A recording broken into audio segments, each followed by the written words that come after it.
is taken by Hepburn, Devil in Disguise on the outside, Dagger Look, IMAX and Thunder, and Spartacus on the outside.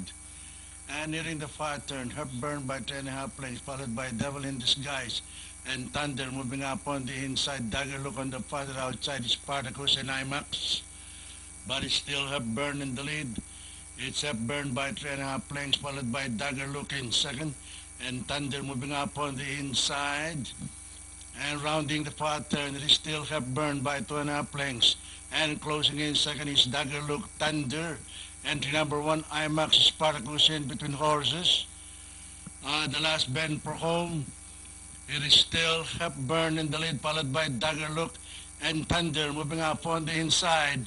It's Thunder on the inside, followed by Hepburn on the farther outside is Dagger Look, but it's still Thunder in the lead, followed once again by Hepburn on the outside.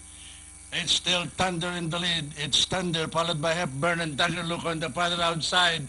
And finally at the payoff line, it's Thunder, Hepburn, Dagger Look, Devil in Disguise, IMAX and Spartacus.